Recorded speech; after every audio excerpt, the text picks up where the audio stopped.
نحمدہ نصلی علی رسولہ الکریم اما بعد فاعوذ باللہ من الشیطان الرجیم بسم اللہ الرحمن الرحیم۔ سورہ بقرہ آیت مبارکہ نمبر 65۔ بسم اللہ الرحمن الرحیم۔ وَلَقَدْ عَلِمْتُمُ الَّذِينَ اعْتَدَوْا مِنْكُمْ فِي السَّبْتِ فَقُلْنَا لَهُمْ كُونُوا قِرَدَاةً خَاسِئِينَ آمَنْتُ بِاللَّهِ وَصَدَقَ اللَّهُ الْعَظِيمُ۔ ترجمہ: اور البتہ تحقیق جانتے ہو تم ان لوگوں کو کہ حد سے نکل گئے تم میں سے بیچ ہفتے کے، پس کہا ہم نے ان کو ہو جاؤ تم بندر ذلیل۔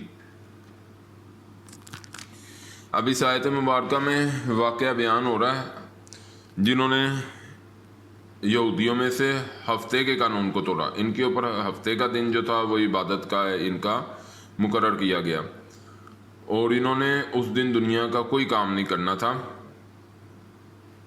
صرف اللہ کی عبادت کرنی تھی، اور انہوں نے ہیلے بہانے سے، وہ تفصیل آگے آئے گی، ہیلے بہانے سے اس قانون کو تبدیل کر دیا۔ تو پیچھے بھی میں نے بفضل خدا سمجھایا تھا کہ شیطان مردود آپ کو صراط مستقیم کے، آپ کو اسی جال میں پھنسائی رکھتا ہے، آپ نیک رستے پہ صراط مستقیم پر چل رہے ہو اور بہلا پھسلا کے لے جاتا ہے۔ اس کی ایک مثال یہ ہوتی ہے کہ دین میں نئی راہیں تلاش کرنا، بدعت، خرافات، جو کہ ہمیں تو نبی صلی اللہ علیہ وسلم کی طرف سے سختی سے منع کیا گیا۔ تو کوئی بھی نیا، جس کی میں نے پہلے بھی وضاحت دی تھی کہ ترجمہ اور تفسیر یہ مرحلہ ہے قرآن کا، کہ ہر بندہ اس میں آگے آئے اللہ کی رحمت سے، تاکہ ہر بندہ قرآن کو سیکھے، سکھائے، اس علم کے، اس کے پیچھے دوڑ لگاؤ۔ اس کے بعد ٹائم لگے تو دنیا کی طرف جاؤ۔ بہرحال موضوع پہ ہی رہتے ہیں۔ جن لوگوں نے ہفتے کا قانون توڑ دیا ان کے اللہ رب العزت نے چہرے بدل دیے، بندر اور ذلیل ہو گئے، ناپاک نجاست والے وہ لوگ ہو گئے۔ تو آج بھی اگر آپ اس سے، جو میں بفضل خدا جو ذہن میں آتی ہیں باتیں وہ کوشش کرتا ہوں ساتھ، کہ ایک تو اس وقت میں کیا ہوا قرآن بتا رہا ہے، لیکن اگر آج میں پھر دوبارہ دہراتا ہوں 14 صدیوں بعد ہم دیکھیں تو ہم کہاں کھڑے ہیں۔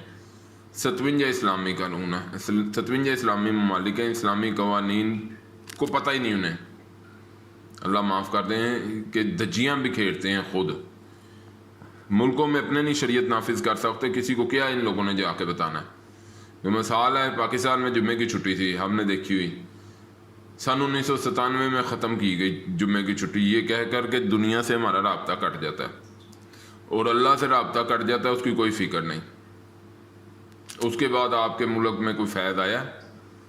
آپ دنیا کی ترقیوں کی طرف لگے ہو، اللہ سے رستہ اپنا کاٹ لیا، نتیجے میں اللہ نے تم لوگوں کو دنیا کے، اب اس امت پر ویسا تو عذاب نہیں آئے گا جیسا پہلوں پہ آیا تھا، شکلیں تو نہیں بدلی گئی، لیکن فطرت میں جو تھا کہ جانوروں والی فطرت، دنیا ہی دنیا، بو سونگتے ہوئے کتے کی طرح، جانوروں کی طرح، گھوڑے کی طرح دوڑ رہے ہیں، کتوں کی طرح سونگ رہے ہیں، بندروں کی طرح اچھل کود کر رہے ہیں۔ آپ دیکھو تو آپ کو یہ معاشرے میں تمام اپنے خصلتیں نظر آ جائیں گی۔